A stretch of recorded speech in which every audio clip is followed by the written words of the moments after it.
ating boto para mayor ng Taguig City, Arnel Serafica. Para mayor Itong mga guests natin ay nagang successful sa kanilang mga karera sa business nila, especially in the construction world. Wow. At siguro ito yung dapat natin tularan pag mahikayat natin na magserbisyo sa bayan. Yun. Sana makapagserbisyo sila. At sana mahikayat natin makapagsilbi. Tama. So without any further ado, introduce na natin dalawang bigatin na guest for tonight. Walang iba kundi si Ginoong Arnel Serafica at Ginoong Alan Serafica. Palakpakan po natin dyan sa studio. Okay.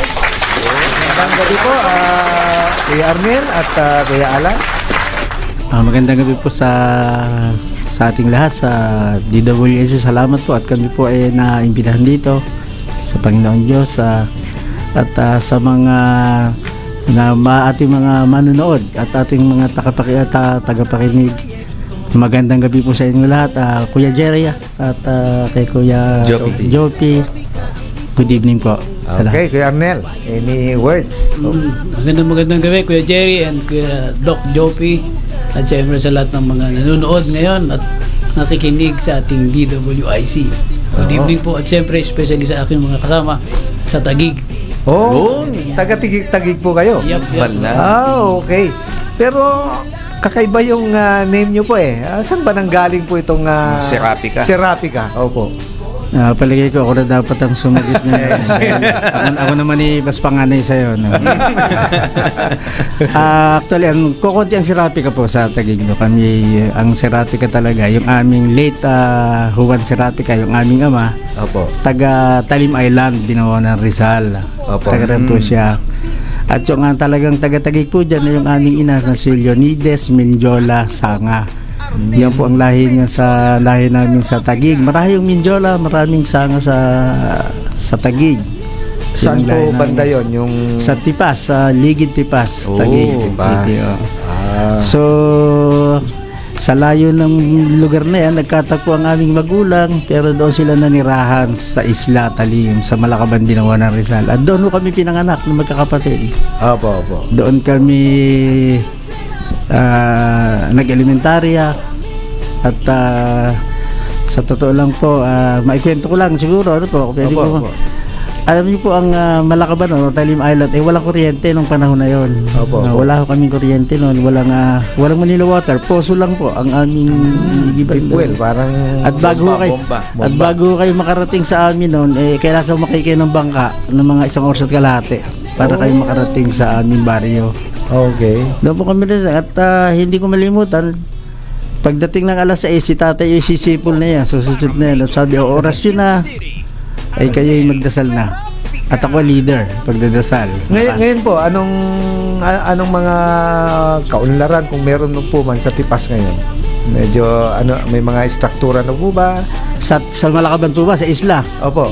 Sa isla, maayos na. May kuryente na kami. We were electrified last na 1977. Nagkaroon na ng kuryente. Kaya natutuwa ang mga taga Malakaban, taga isla. Kasi nung araw kami walang sa gabi libangan namin ni makinig lang ng radyo. At mag-abang kami ng mga alitap-tap na lumilipad-lipad. No? Pero maiba tayo kasi nasabi ko kanina na sa larangan ng construction doon kayo naging successful. Lalo na si Sir Arnel. Pwede niyo bang ilahat kung paano kayo naging successful dito sa construction industry? Yan. Siguro po dapat kwento ko muna kung paano kami napunta ng Taguig. Sige po. Kasi wala hong high school sa isla. Kaya kami nung mag-high school, isa-isa ho kami nailipat ng aming nanay sa Tipas, sa Taguig.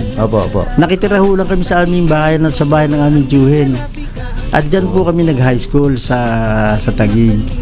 At habang nag-aaral kami, nagkolehiyo kami, ako ay nag-aaral sa National University ng Electrical Engineering. Si Arhel naman ay sa Far Eastern University. Nung college ho kami, ako ay natuto mag-drive ng tricycle. Opo. At naging tricycle driver, pero eventually naging jeepney driver. Si Arnelo, ganun din, nag-jeepney driver din yan habang nag-aaral. Ang biyahe namin ni Tipas, Pateros, Pasig. Yeah. Wow. Hanggang sa awa po naman ng Diyos, nakapagtapos kami magkakapatid ng pag-aaral. At yun na nga po, nagtuloy-tuloy na hanggang sa kami magnegosyo. Siguro, nung panahon niya, si Arnel, ang alam ko, nag-empleo ko pa sa Krami. 3 years sa Krami. Ako naman nung nagnegosyo ng uniform personnel. Ako naman yung nagnegosyo ng maliit na negosyo. Pero siya ho naghikayat sa akin. Sabi, nag-resign siya sa Krami. Sabi, kuya, palagi ko dapat magtayo tayo ng sariling construction firm. Pareho naman tayo. Doon nag-start. Bali, ilan po kayo magkakapatid? Nabanggit nyo po na kayo ay nakapagtapos na magkakapatid. Bago ko sagutin yan, tinanong ko rin sa tatay ko yan. Sabi ko, tatay, ba't ba ikaw ay nakapito pa? Pito. Sa edad, si tatay ko kasi nag-asawa nung panahon ay 32 years old na. Sabi niya sa akin, pabiro naman, sabi niya, alam mo anak, dito kasi sa atin naman walang kuryente. Kaya pagka kayo pinatulog ko na, di alam mo na, di every year may lumalabas na isang Serapika. Nakapito yun.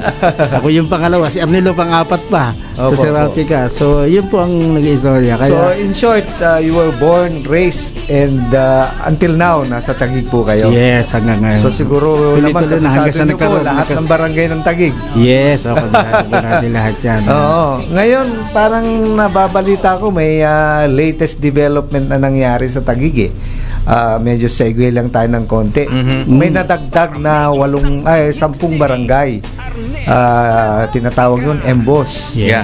Oo. May mga programa ba na medyo, sabihin natin, medyo ibahin natin nung na pwedeng ilahad ninyo o ipaliwanag na makakatulong sa mga 10 barangay na to? Kuya Arnel. Tama, kay Attorney Jerry, yung nalipat nga yung MBOS, yung 10 barangay from Makati to Taguig. So, ang nakikita namin dyan, talagang maraming naapektuhan dahil nasaktan talaga yung mga taga-MBOS dahil from the very start, magaling kasi yung performance o yung serbisyo ni Mayor Abby. Opo. In terms of health. Mayor Abis, Makati. Nalipat na ng Taguig. Opo. In terms of health, education, talagang nawala yun eh. Kaya talagang hirap na hirap sila ngayon. Hindi na ituloy. Hindi na ituloy. Okay. So, kung halimbawa, may nagtanong yata dyan, Kuya Jopi, sa kasi kaya ako nabanggit yan eh. May nagtatanong na concerned citizen from Taguig kung meron bang mga dapat na gawin dyan sa MBOS na yan para at least yung naibibigay ng Makati may bigay din naman. Attorney, yung nawala sa MBOS o sa Makati na yan, kaya naman kasi kung titingnan natin yung budget ng Taguig, so napakalaki. Actually, inaral ko yung budget ng Mayor's Office. Nag-research ako, Sir Arnel.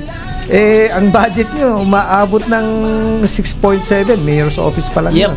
6.7. Meron bang nakahinatnan to? May nangyari ba dito, sir? Actually, ang total budget namin annually, last year is 21 billion. So kung mapapansin, nakita mo din yung last 2023, 5.6 B, and then Ating suportahan 6.7 AMC for billion. Ating iboto May kung di ako nagkakamala is 3.7. So makita mo yung big difference. So sabi ko nga, kung sino man yung mananalong mayor dyan, I don't know, kayang-kayang ibalik yung nawala sa Makati. Yes. Ako, as para sa concern, pwede yung kahit lagyan natin ng 1 billion ng health, yung hospital ng Makati, kaya natin. At the same time, yung University of Makati na UMac. nagre-reklamo din yung mga tao na dati 1,000 lang, ngayon from 3,000 to 5,000. 1,000 yung tuition fee bawat tuition. Ngayon 3,000 to 5,000. Kaya sabi basta ko taga-Taguig na, taga-MBOS. Nakapagtataka kasi 2024 1.7 billion ang budget ng Makati at nabigyan lahat yan. Mayor's Office lang yan. Bakit wala ngayon? Yun ang big difference. So kaya sabi ko nga, pati yung kung sino man yung manalong mayor dyan siguro dapat mag-usap silang dalawang mayor para yung yung tuition fee ng mga college na sa University of Makati naibalik na original na 1,000 lang. Saka ang Taguig, siyempre, lumaki. Dahil napunta yung 10 barangay, may mga dapat gawin. Tama. Na meron ba kayong imumungkahi na dapat Teka, gawin dyan? i-shoutout ko muna yung mga taga-Embos. Hello po sa inyo dyan sa mga Embos and Sembos. Kung ano man po dyan na parte ng Taguig na kabilang po ngayon. Magandang gabi po sa inyo dyan. Oo, at alam ko maraming... Ang dami. Oo. Nasa 32,000 na viewers po tayo ngayon. Wow! Kaya shoutout po sa inyo dyan. Nakapokus po tayo. So meron bang imumungkahi kayo? Siguro po, Sir Alan, makasagot po ako dyan. No? Sa akin pong opinion at ang EMBO po, ang EMBO Barangays, ito po ibinubuo ng 10 barangays. Opo. In criteria, ito po ay pasok sa land area at population. When it comes kung ito ay dapat mahiwalay o maging another district ng Taguig. Opo. So ito po ay 2 taon na nasa ilipat sa Taguig. So dalingin ko, it's about time na dapat ang susunod na mambabatas o dapat ihain na ang EMBOS ay maging District 3 ng Taguig. Ito ay win-win situation dahil Pumasok po ba yan sa criteria? yes, pasok yan. At ito ay win-win situation para sa buong Taguig actually, kasi magkakaroon sila ng sariling representation sa local at sa national government at magkakaroon ng sariling pondo. Magkakaroon ng sariling congressman, so lalong uunlad at magiging maayos ang pamumuhay ng buong Taguig, including the EMBOS. At sa District 1 kasi ng Taguig, kasama po rin ang Pateros at tingin ko makikinabang din ang Pateros po. Okay. Sa larangan ng edukasyon, larangan ng health, kumusta naman ang Taguig ngayon, sir? So far, pag ito-usapan yung health, talagang yun ang main concern talaga ng mga Yes. taga-amin. Opo. Talagang pag nagkakasakit, talagang hirap talaga sila. Kaya sabi ko, sa laki naman ng pondo, Opo. talagang dapat pagtuunan natin. Dahil hindi natin alam yan ang sakit. Bata, matanda, hindi natin alam Pero kaya sabi ko nga, kung tayo man ang nandun, kung sakali man, sa laki ng pondo, talaga dapat ayusin lahat As much as possible, walang babayaran. Dahil, Opo. at sa sinasabi ko nga na dapat hindi nyo hinahanap ang politiko pag nagkasakit. Dapat pupunta lang kayo sa ospital, magpapacheck up, lalabas, walang babayaran, at yung gamot na kailangan nyo, na-reseta, dala nyo pag-uwi. Yun ang maganda. Uy, so ibig sabihin, walang perang dala. Walang dalang pera. Basta residente ka ng Taguig, ha? Yan ang dapat top priority. Top priority natin sa Opo. Taguig. Paano na may mga karatig po na halimbawa pumunta? Pwede rin po yun. Bibigyan ba natin ng ng accommodation? Pero siyempre, priority ang mga Taguigeños. Saka meron siyang siyempre meron na kahit paano may charges yun pagka sa ibang bayan, Unless sa taga Pateros po, pwede ang Pateros kasi district 1 din yan ng Taguig. Actually, Attorney Jerry, hindi Opo, lang opo. public hospital kinukonsider namin yung private Kasi kung mapapansin mo, kung merong emergency, tayo naman pag may emergency, hindi natin tinatanong saan ang public, anong private hospital, ang Yung thinking pinakamalapit. natin, pinakamalapit. Opo. So talagang the best is pati private hospital, meron talagang pondo. Just in case makarating man sila doon, wala pa rin. May Wala pa rin. nakalaan Yes, na hindi lang subsidized, kundi talagang Generalized. generalized. Oo, generalize, kumbaga. Yes. Parang nung panahon mo, Arnel, di ba nung panahon mo naglagay ka rin ng maraming pondo sa halos sa 7 ospital? Naglagay siya ng pondo, kasi no? si Sir Arnel naging naging congressman, siya. three-term congressman si Sir Arnel Napakahirap po pag kalusugan ng tinamaan. Maikwento ko lang, Arnel, kasi alam niyo, Opo. siguro mga 15 days ago, ang asawa ko po ay na-heart bypass. Sa Medical City. Nakita ko, napakahirap pala pagka biglaan ganito. Mabuti na lang at kahit pa paano naman may kakayanan. Pero ang buti na lang po yung anak ko ay doktor doon. So naka-discount ng malaki. At naisip ko, sabi ko, ito yung dapat talaga ito priority natin sa ating mga kababayan sa Taguig, kasama ang EMBOS at kasama na rin ang Pateros sa District 1. Ito pong kalusugan. Ito po Tama. Yes. At saka talagang mahal po ang bypass. napakamahal po. Baka naman kayanin ng isang lokal na pamahalaan na na pondohan. Alam niyo po, nagkukwento sa amin ng mga taga-Embos. Opo, At opo. yan naman po ay facts na sinasabi nila. Sa amin, pagka ikaw ay nag-bill kahit 1 milyon, swerte nang magbayad ka ng 500 piso. Wow. Donation lang, donation. Parang gano'n na. Pwedeng 100, pwede swerte na yung 500 pesos. Kahit 1 milyon. Iyan po ang pinagmamalaki ng mga taga-Embos na dating taga-Makati. Oo. Pwede At na. kakayanin yan ng Kaya. Taguig na i-assume lahat ng responsibilidad na naibigay ng Makati na tignan nyo naman ang pondo, 1.7. Laki. Tapos ang Taguig, 6.7. Pero Kaya- Kuya Jerry, ano yan, ang mayor's office yan, pinag-usapan na. Ganun po ba? The Mayor pa whole lang po. budget is 21 last Oh. year. So may possibility tayo by this year, abutin tayo ng, kung hindi ko pa nakikita, baka 23. Kasi ang Taguig naman, hindi naman paliit ang budget eh. Hindi po, palaki. Malaki kasi. Kalaki. So ang pinag-usapan natin is more or less nasa 23B tayo this year. So yung Tama. question mo sa akin na kaya, Kakayanin. sobrang kaya. At hindi yung naglalayo ng budget ng Makati.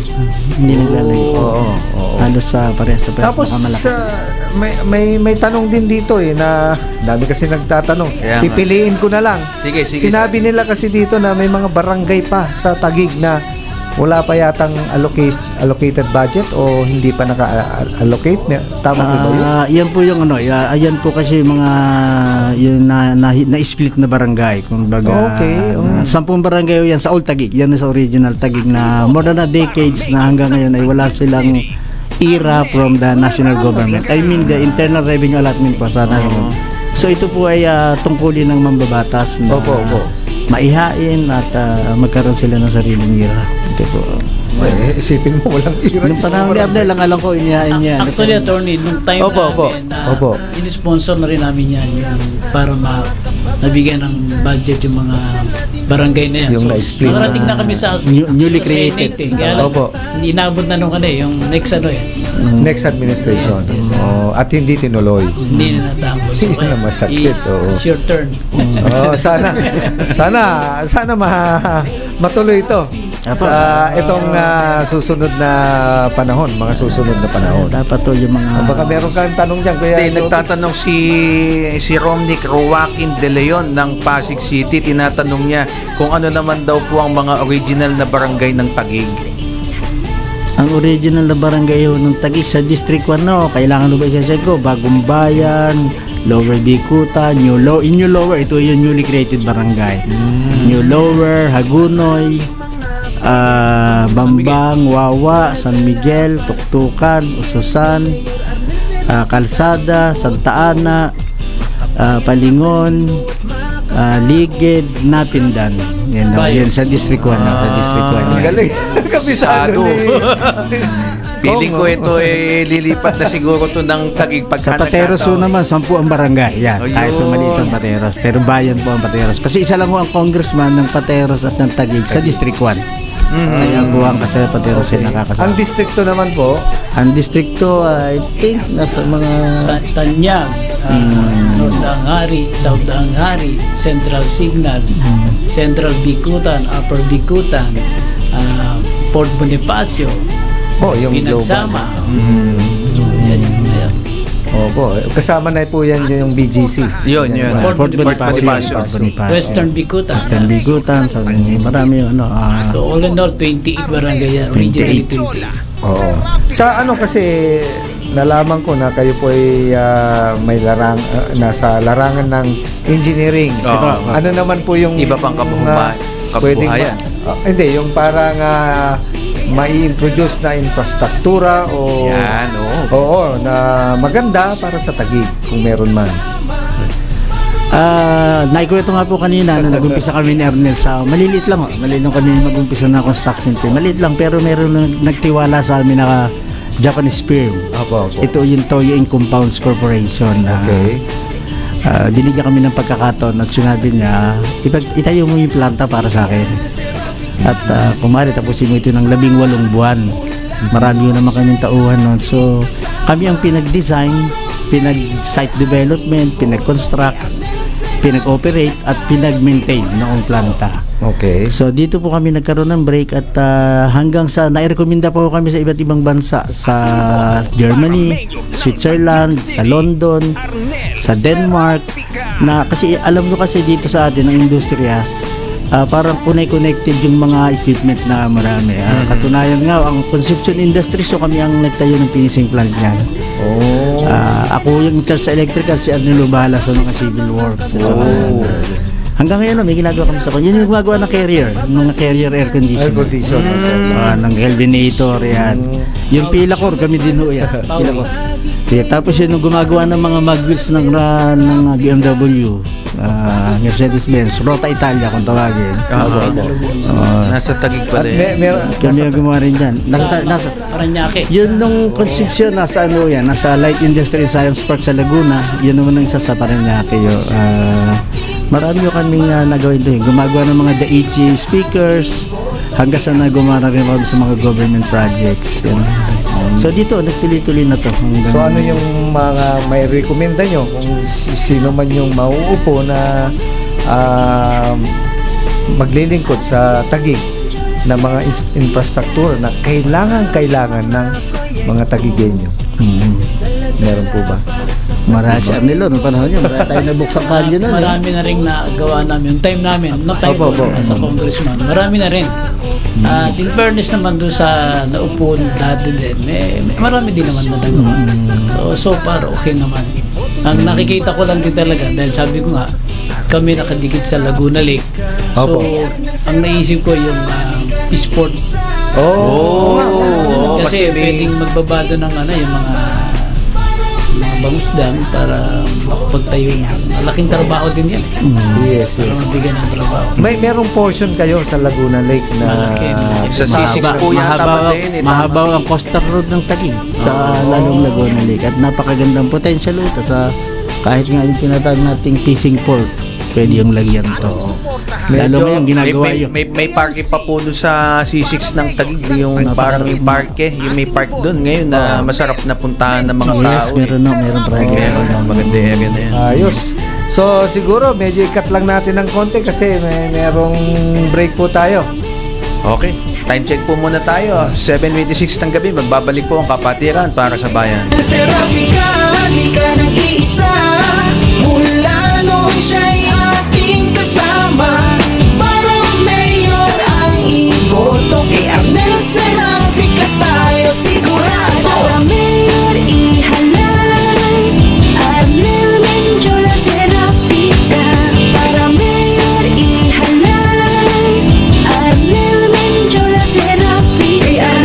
Okay, nagbabalik po ang Kapatiran para sa Bayan at kasama pa rin natin si Sir Alan Serapika at Tingin ko lamang po ng isang mabilis na happy birthday si PDDGS Brother Marlon Villarin ng Kagitingan Lodge number 12 ng Oddfellow Philippines, at saka sasabihin ko lang po na maligayang pagdinig at panonood sa inyo Dominic Luistro Jr. at Philam Ladignon ng Santa Rosa Lodge. Thank you very much. May nagpapa-shoutout. Marami yata kayong fans dito, Sir Arnel. Ang Taogama ng Embos. Hello daw. At West. mabuhay daw po kayo. Magandang gabi sa inyo. Pati mga guardians din. Nakikita ko dito. Sila lahat yung mga nagko-comment dito mga guardians, Taogama. So hello po. Hello po sa inyo dyan. Isama ko na rin yung aking paternity. Meron na rin doon Tsaka yung sayo. Yes, Ang mga Beta Sigma. Fan club din ni Mayor ni Sir Arnel at Salamat. Sir Alan. Tsaka ang mga Alpha Pi Omega ng Taguig. Binabati ko po kayo at sila po ay solid na panatiko ng mga Serapika. Okay, since Kapatiran tayo, batiin muna natin ang ating Grandmaster. Siyempre. Ariel T. Kayanan, papunta siya ng Japan sa ANCOM. Oo, at saka yung boss ko, si Deputy Commissioner Ronel Hombre. Okay, so balik tayo. Medyo maganda yung topic natin. Since nandun po kayo sa construction at syempre naging successful po kayo doon, Paano niyo ito may babahagi kung sakaling halimbawa makapagserbisyo kayo sa inyong bayan? Halos kabisado niyo yung mga barangay doon kung mabibigyan kayo ng pagkakataon. Attorney Jerry, Yes, po. maganda rin kasi yung balikan natin yung the way ka pinalaki ng magulang mo. Opo. Ako kasi nakakalakihan ko talaga yung very organized. Yung time management, napaka-importante. Okay. From the very start, bata pa lang ako hanggang ngayon, ang schedule ko, nakapokus talaga ako, talagang nakaayos. So, yan siguro naging part ng success namin sa aming negosyo. Kaya, yun ang isang pinaka-the best kung maging lingkod bayan ka. So, may priority, yung mga prioritize mo yung gagawin at hindi mo dapat nakakalimutan Correct. Kasi once na hindi mo naaayos yung come what may ka lang, ito na yung hindi. Dapat talaga may 1, 2, 3, alam mo yung gagawin mo. So sa araw-araw meron ka ng nakaset Meron akong na ganon. gagawin. Yung time scheduling, napaka-importante. Time Ang ganda. management, dapat maging, yan situturo ko sa mga maging organized kayo. Dapat, from the very start, maging habit mo na yan. Yun ang talagang At nung nasa negosyo kayo, yan na yung tinatahak nyo. Then nag-start, so malaking i-apply mo sa kung papasok ko sa politics. Malaking bagay yun. Yes. Baka may additional may share ko rin noon sa aming pagiging negosyante, construction. Ang isang naging malaking puhunan namin talaga hindi ho naman pera Tama. Kasi nung mag-umpisa ho kami, maliit lang ang puhunan namin Parang 2 linggong salary nga lang Ang naging puhunan talaga is very honest kami sa customer. Doon kami nila nagustuhan. Naging honest kami, sinabi namin kung ano talaga yung nangyari, kung ano yung gagawin namin. At kung mabalik doon sa nakaraan na yung pinakita ko yung hapon nga, kasi meron kaming ginawa sa kanilang isang proyekto na ginawa rin na ibang kontraktor na siguro subcon lang ng Japanese firm. Nung dumating yung bagyo, natanggal yun, yung sa amin nanatiling nakatayo, kaya natuwa sila sa amin. At ever since, kami naman, kung ano talaga, naging honest kami. Dapat walang nakatago o walang under. Dapat sabihin mo kung yung totoo. Yun ang naging puhunan na namin. At itong hanggang sa marami nang nagtiwala sa amin. Yes. At itong gusto nyong i-spread ito. Hindi lang sa pagninegosyo, kundi kung halimbawa may bigyan kayo ng pagkakataon sa serbisyo publiko. Yes, tama. Ang kabuhayan din at saka makatulong ng bigay trabaho sa mga kanilang constituents sa lugar. Yes. Oo, yun. Sa larangan ng employment naman. Yan. Labor. Meron ba kayong mga suggestion o kasi sa Taguig, syempre, ang daming mga infrastructure, sentro ng infrastructure. Ano na yung Port Bonifacio, ang laki-laki nun. So, tama ba yung mga aumento nila o kung ano man yung nare-receive? Sa akin, Attorney, sabi ko nga 23, hindi ko pa nakita yung exact figure na yun kung assuming 23 billion. So as local executive, pwede kang mag-create ng trabaho or negosyo para sa nasasakupan mo through kooperatiba, like for example yung pananahi uniform sa mga bata. So, dapat per barangay na lang yan. Lahat ng marunong man turuan natin through TESDA. At the same time, sila kasi ang nalang, instead na bumili pa tayo sa labas, sila na lang. And then yung mga sari-sari store, minsan pag naglalakad kasi ako, tinitingnan ko yung mga ibang tindahan dyan na halos wala ng laman Sabi ko, ma'am, ate, ba't wala kayong laman? Sabi ko, at saan kayo kumukuha ng puno? Sinasabi, kumukuha lang daw sila sa Bombay, 5-6. Ay, naku. Nakakawa. Sabi ko nga, kung ikaw yung mayor, pwede ka namang mag-create yan through ordinance para mabigyan ng puhunan. Kooperatiba, mabigyan naman ng trabaho. Yes. Bigyan mo ng konting puhunan for them to become self-reliant. Yes. Oo. Hindi yung umaasa lang. Salduhan lang ako ganon. Kasi wala naman nagbibigay ng pondo. Walang nagbibigay ng oportunidad. Tsaka tina-challenge ko talaga ang mga tao. Lagi ko sinasabi na kung kami nakaya namin from zero, how about kayo na, kung ako yung talaga nandun, gusto kong na itina-challenge ko talaga na mag-concentrate kayo sa Diyos. Yes, hindi yung umaasa lang sa, sorry to correct me, sa tupad. Ganon, walang ganon. Scatter. Maasa sa scatter, ano? Opo, di ba? May mga ganon, di ba? So, yung ano nyo sila, i-condition nyo sila, yung mindset nila na kaya kong magnegosyo. Bigyan mo lang ako ng tama. pondo. Chance. Tama. Turuan. Guide mo, guide. Nandiyan yung mga government agency natin na pwede magturo katulad ng TESDA. Yes, yes. So itatap lang po yan.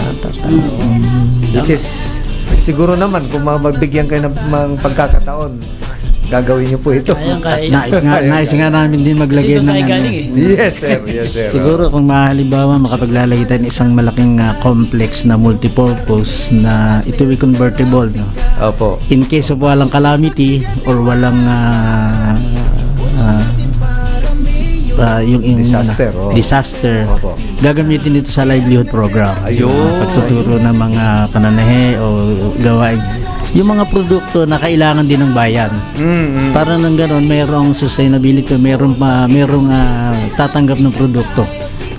Kasi minsan kung gagawa ka ng product katulad ng sabi nga namin, uniforme ng mga bata, yung gamit sa eskwelahan. Diyan na natin gawin at turuan natin through TESDA. Ngayon, pagdating naman ng kalamidad, itong building na to pwedeng i-convert into a evacuation center na ang mga nakatira dito, ang mga pupunta rito may privacy na maayos. Hindi nasa tent sila na at kumbaga isa-suspend mo natin temporary. Ito yung mga 2 linggo, 3 linggo naman. Nang sa ganun nagiging maayos itong mga paninirahan itong mga ibawas. Kasi hindi natin halos every year, di ba? Meron kalamig ng ating baha, lalo yung sunog. Yes. Sa inyo ba nakakaranas kayo ng mga ganyan? Yung mga baha, gano'n, at ano naman ang pwedeng gawin? Lalong-lalo na para i-address itong mga kalamidad na to na nararanasan sa inyong bayan. Dati nung way back 1972, palagi may baha. Pero nung the time nang tinayo namin yung pumping, yung C6, yung road dike. Kasi nung time na yun, counselor pa ako na kaya sabi ko yung flagship project, itong pinaka-the best. Pumping. Marami ding umukontra, pero nakita nila ngayon na napakalaking tulong. Yung Okay, so nawala yung tinatawag nating baha doon. Kami nagtatanong po si Lito Padilla ng Pasig City Lodge number 4 tinatanong po niya yung pagdating naman daw po sa peace and order ng Taguig. May masasabi po ba kayo? Napakaganda niya dahil nakikita ko ngayon napakadaming kidnapping diba? Tsaka yung drugs po, yung drugs. Ang dami. So, ang nakikita ko dyan talaga is yung harmony ng local government sa police. Sa pulisan. Importante kasi yan. Ibigay mo lahat yung mga logistic nila and then bigyan mo ng additional kung sakaling mas maganda yung trabaho nila. Para importante kasi na bigay mo lahat yung the best na may tutulong mo sa kanila. Parang nangyayari sa share ko lang sa Manila na visible sila. Especially during rush hour. Andun yung mga pulis na uniforme. Kahit walang baril pero siyempre mag-aalangan yung yung holduper o yung kidnapper o sino man na criminal doon. Sa Taguig ba may mga ganyan? Wala akong comment ngayon. Wala akong comment. Sorry. Sa tingin ko, isang makakatulong din kung yung mabibigyan natin na maayos na kabuhayan, ang mga kabuhayan natin na wala. Mababawasan ng mga ganito. Yes. Yun ang magandang sagot niya, solusyon. Kasi pag may mga kabuhayan sila, correct. Kung ikaw ay convenienting nabubuhay at may kabuhayan ka, meron kang health security na inaasahan mo na pag ikaw may sakit, ikaw mismo ang iiwas ka o lalayo ka sa ganitong mga bagay. Tama. Mabubuhay ka ng tahimik, di ba? Hindi mo kailangan gumawa ng krimen para magkapera lang ng instant kung maganda yung kinabubuhay nyo. Kaya dapat yung gobyerno natin mayroong naka-pull. Ibig sabihin nga, prioritize people, not politics. Yan ang nasabi. Prioritize people, not politics. At yun ang advocacy nyo. Yes, yan po ang aming yan ang laging priority namin ni Arnel at kaming grupo dito sa At saka iba talaga pagka halimbawa galing pribado yung yung gustong magsilbi. Oo. Kasi Alam nila yung pulso eh. looking forward sila. Oo. Oo. Tansyado nila yung pulso ng bayan at saka ng mga kasamaan. Kaya Correct, nila na-explore mabuti kung paano nila i-twist, kung paano masolusyonan ng problema. You walk the talk. Saka sa pa, dyan kami galing sa ganyang uri. Yung Yes, uri yes. na- Parang sabi ni ganyan Sir po. Arnel kanina na nangyari sa amin yan eh. Yes. Oo. Bakit hindi naman mangyari sa inyo? Yes, Dapat we set an mangyari. example. We set Oo. example. At saka, di ba, Sir Alan, madaling gayahin pagka yung nagsasabi, may pattern. oo, yung pattern. Experience. Experience siya doon. Kasi pag ako, kunwari ako, sorry elitista ako. Sasabihin kong ganyan, makikikain, ay naku, plastic lang yan, parang ganun yun di ba? Dali, naging Sorry medyo. sa amin ng pamilya, pag nag-uusap po kami magkakapatid, sinasabi namin, we have to improve every generation. Yes. So tayo yung improved generation ng last generation. So yung susunod na generation natin, it should be more improved. More improved. Hindi niyo po natatanong ang aking pong panganay na kay piloto na ng Philippine Airlines. Wow! Yung isa po naman ay doktor at magiging Kaya minsan nga sinasabi sa akin, Daddy, ba't ayaw mo pang magpahinga minsan sa politika? Mag-enjoy na lang kayo sa buhay. Pero sabi ko, hindi yun anak, may obligasyon pa kami ng Tito Arnel mo at ng ating mga kasama dito sa ating bayan. Yes. Ang galing. Napakaganda nung at hikain, no? Gusto ko mang ituloy pa pero kailangan natin mag-break, Kuya Jopi. 7:45 po ng gabi, magbabalik po ang Kapatiran para sa Bayan. Ating iboto para mayor ng Taguig City, Arnel Serafica. Para mayor ihalal. Okay, nagbabalik po ang Kapatiran para sa Bayan at may mga kasama ako ngayon dito. Gaya lang. Sino ba? Oo, medyo nawala sa camera. Medyo ng konti. Yan, mga sir. Ayan, siyempre walang iba ang aking tatay sa Pasig City Masonic Lodge 409. Very worshipful Antonio Kamay Paulite II. Yun. No? At isa pang past master namin si no other than very worshipful Romy Paternos. At ngayon, worshipful master ng Pacific Yun. Masonic Lodge number Congratulations po. 501. Maisingit ko lamang po na meron po ang ating PNP Lakas Tulungan Multipurpose Cooperative 65th Founding Anniversary and 50th General Assembly. PNP LTMPC Building Better Life Ensures Brighter Future. Ito po ay gaganapin sa April 3, 2025, Thursday, alas 12 ng tanghali hanggang alas 5 ng hapon sa Osespo Multipurpose Hall, Camp Brigadier General Rafael T. Crame, Quezon City. Attendees, all members and active and retired pensioners are welcome po. Ulitin ko lamang po, kayo po ay merong PNP Lakas Tulungan Multipurpose Cooperative Founding Anniversary and General Assembly po. Maraming salamat po. Okay. Siguro napaka-exciting talaga yung ating topic ngayon at halos lahat. Ilan na yung nagko-comment, Kuya Jopi? Nako, ang dami. Teka, naglalag nga sa sobrang dami talaga. I'm very sorry. Pero Yes, kanina yes. may nagtanong dito na viewers regarding dun sa gym na naipasara, kung ano daw po ang masasabi ng mga Ay, may mga ganyang bang meron issue pong nagtanong dito kanina. Oo, pwede ba natin Dominic matanong? Luistro. Yes, pwede ba natin matanong, Sir Arnel, kung ano po? Hindi na natin pangalanan kung ano man yan. Oo. Kung merong isyong ganyan. Dominic Luistro Jr., maraming salamat po sa inyong tanong. Actually, alam ko yan. Yes po. Yan, gym na yan, naitayo yan way back 2020. Opo. So, with may ano yan, may building permits. So, lahat naman, pinrovide. So, dumaan yung maraming eleksyon and then, di ko alam, 1 week na nakaraan. So, may nagpunta doon sa gym na yan and then, sinahanap yung building permits. ang nakakatuwa lang, dumaan na yung 5 years na hindi mo naman pwedeng itago yan, napakalaki niyan. Tama po, Oo. tama po. Ngayon, after 5 years, ngayon nila hinahanap. So, sabi ko, ano yan?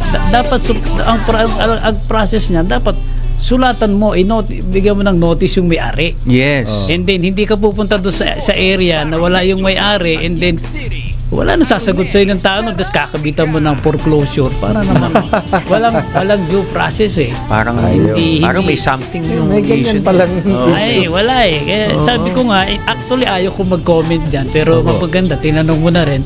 Although sinabit na rin namin lahat yung mga requirement dyan, yung Certificate of Structural Stability, yung mga nilihingi nila, hopefully sana naman mabigyan nila ng pansin. Dahil napakalaking bagay. Actually, attorney, pwede ba sabihin? Po. Actually, sa akin yan. Okay. Sa aking gym yan. At yan, hindi ko naman ginagamit yan. Private yan. Ginagamit ko yan. Personal yan. Para lang sa mga anak ko. Kasi nung talabisyon nung araw, napakahilig ko. Up to now, mahilig ako mag-basket. Talagang gusto ko. May sarili ako laruan. Nung kaya ko na, itinayo ko yan. Nagtataka lang ako na 5 years na. Ngayong malapit na bigyan na lang, gano'n na lang. Nakakatuwa naman. Ayaw ko na mag-comment. Hindi bale, sumisikat daw Yun nga, yung exactly. Sige po, Sir Alan. Yun. Opo. Kung nakiusap na magbabasketball, wala kayong babay kahit ano man yan. Libre. It's for personal use lang. Alam mo ng Panginoon Diyos yan. Siguro hindi lang kami nabigyan ng pagkakataon na magpaliwanag man lang isubmit yung kanila dahil hindi naman kami na-notified na isubmit yung requirements. Ganun pa man, nandyan na ho yan, nalagyan na nila ng ganun. So, pinaubayan na ho namin sa aming lawyer na sila yung makipag-usap. Yes. May magandang akong tanong Sumagot dyan. na lang Kung ako sa halimbawa kayo po yung mabigyan ng pagkakataon na makaupo dito sa Taguig, ano po yung mga gusto nyong gawing proseso sa mga ganyan? Halimbawa yung isang struktura na siyempre may mga renewables yan, etc. Meron ba kayong mga programa dyan patungkol dyan? Actually, sa amin bayad naman yan eh. Binabayaran naman namin yung amilyar eh. Given talaga yan. Lahat naman binabayaran. Pero may programa kami dyan. Saka ang concern ko lang talaga, bakit nila hanapin yung building permit? Ang laki niyan eh. Ang laki ng building na yan. Opo. Hindi ka makapagtatayo ng wala kang building permit. Hindi mo pwede itago eh. Correct. Tama po. Actually, ang height niyan eh, parang 3-story ang height niyan eh. At saka laki. So, kung talagang walang building permit yan, 2020, hindi natuloy yan. Ano lang naman kasimple yan. I don't know. Tsaka sa pangano ko dyan mismo, buong compound ang nilagyan nila. Dapat sana yun gym lang ang yung question nila. lang. Yun lang struktura. Pero lahat ng sabi ko, sige, sumunod na lang muna tayo. Ganyan talaga. May nagsabi dito sa comment, namumuliti ka sila dahil nagbibigay ng trabaho ang mga serapika sa mga tao. So parang political attack pala yung nangyari. Hindi po sa akin galing sa atin. Ikot mo yan. Baka sabihin tayo Hindi, may nag-comment po, kahit tribihin po natin, may nagsabi po na isang comment na ganyan nanonood sa atin ngayon. Siguro, Sir Arnel, meron po ba kayong mensahe in general na gusto nyo iparating? Siguro, yun lang sa pagkakababayan ko na sana malapit na yan. Mag-isip talaga tayo, mag-aral tayo. Sabi ko nga, meron pa kayong time para balansehin sino talaga ang dapat. Okay. At pagdasal tayo, yun ang importante. Sabi ko nga, hindi naman para sa amin ito. Para sa inyo to. Okay. Kayo po, Sir Alan. Siguro pwede kong banggitin yung programa na sinabi. Hindi mo nabanggit yung programa natin kung sakali sa local government. Yan po, when it comes to permit. No? Yes. Kasi alam mo, sa yaman ho naman ang bayan ng Taguig, pwedeng i-provide. When it comes, halimbawa, ang building permit na kailangan mo ay maliit lang, second floor, or hindi naman kailangan ng structural analysis, ibig sabihin yung third floor. ang plano siguro mas maganda siguro mabigyan ng assistance or pre-plan na gagawin na ng mga magtayo ka na isang department sa engineering office na ang trabaho lang nila, asistihan nyo lahat na nag-a-apply ng permit. Libre ang paggawa ng plano, electrical, kasi susweldohan mo naman yung mga engineer na yan. Yes. At sa ganun, mainganyo mo lahat na mga ang mabayaran talaga nila, yun talagang permit lang. Wala na yung babayaran sa mga plano or whatever. Saka may iwasan din yung corruption. Kasi may inhinyero doon di ba? Yes, kasi minsan pag nagpagawa ng plano, daming tinatanong pa. Parang sa legal side po, nabanggit nyo yan kasi sa engineering side yan may pre-legal aid. Yes. Diba? Bakit walang engineering aid? Yung pre-engineering aid. Yan, nakasama sa programa namin. Galing. First time ko narinig yan na programa. Yung bibigyan ka ng plano at ang magpaplano ay yung public engineers for free. Lalo sa panahon mo ngayon na very high-tech na, ikakad mo lang. Print na ng print yan. Anong area ng bahay mo, ikakad mo lang. Wala pang ibang distrito, ibang bayan na gumawa ng... Ito nakakaawa Isipin mo, OFW, pumunta dito, napakahirap doon. Tapos magbabayad ka ng ganong kalaki na, di ba? Siguro, it's time na bigyan natin ng ano naman yung mga tao na ganyan. So sa mga nanonood po na ibang bayan ng lungsod ng Pilipinas, narinig niyo naman po ang sabi ng Taguig, meron po silang engineering aid, anong tawag po? Parang free. Engineering aid. Kasi tulong. may free legal aid. Yes, napakadali yung gawin naman. Galing. Wala pa talaga. Ito pa lang. Mag-hire ka ng isang arkitekto, isang engineer, sa 2 draftsman, 3 draftsman, everyday, gawa lang sila. Yes. Galing. Kunin naman natin yung mga opinion ng mga katabi ko dito. Lalo na si Very Voiceful Tony Paulite. Kung meron ka mang sasabihin, medyo lakasan mo lang ang boses mo, sir. Ang aming suporta sa ating Sir Arnel and Sir Alan na sana magtagumpay ang inyong magandang adhikain para sa Taguig. Salamat po. Sir, Kuya Romy. Ganun po. Batiin na lang po natin ng magandang gabi yung kababayan natin sa Taguig na sumusuporta sa atin, lalo na yung kapatid namin sa Taugama. Isama na rin natin yung mga kaibigan ko na sa mga akro na sumuporta sa atin. Maraming salamat sa suporta niyo mga kapatid. Taguig ka ba, Kuya Romy? Yes po. Saan po? Western Bigutan po. Western Bigutan. Isa yata yan sa pinakamalaking barangay ng Taguig. Oo. Okay. So, Pwede ako hindi pa ako nakapagpaalam po sa aking mga kababayan sa Taguig. Yes. Sa Pateros, kasama na po ang Embo. Opo. Muli po akong nagpapasalamat sa DWIC. At nananalangin po, ito pong nangyari dahil napag-usapan po yung maraming sakripisyo ang pagdadaanan natin sa ating pong lahat. Sabi nga po, there's no victory without sacrifice. Yes. At ako po ay nagpapasalamat. Sana po ay kasama namin kayo. At dalangin po namin sa Panginoon Diyos para po sa atin lahat itong ginagawa natin. Hindi po ito personal namin, para sa sarili namin. Para po sa ating lahat, mga kababayan namin. Kasama na po ang Pateros. Salamat po. Batiin nyo rin po ang inyong pamilya. Baka hindi kayo papasukin mamaya, sir. Binabati ko rin ng aking may bahay. Siya check na nakikinig ngayon at tinanong nga sa akin na siya nagpapagaling ngayon sa kanyang opera kasi na heart bypass siya. Okay. At lumalakad po. Good evening, Christine, at sa aking anak at apo na may si apo Jonah, na. si Christian, si Aline at mga apo ko po. Sir Arnel, Siguro po meron pa kayong Babatiin ko rin yung aking may bahay. Si Janelle, at siyempre yung aking mga anak, si Rina, si Francis, si Casey, si Aston, at yung aking bunso, si Bella. Okay. I love you. Yes. Yung manugang ko pala, hindi ko nabati si Mary Los. Nako, patay. Isa pala wala yung aking manugang. Correct.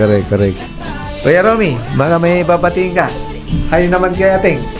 Siyempre, isama ko na rin po si ating para papasukin din po ako pag uwi ko ngayon. Yung ating ko sa Taguig, si ating Lulo, magandang gabi.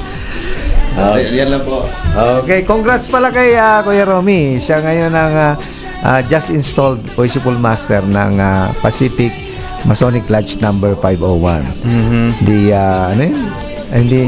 Ang nag-install, siyempre, bati ka muna yung nag-install, yung installing officer, si Very Voice Pool Tony Paulite.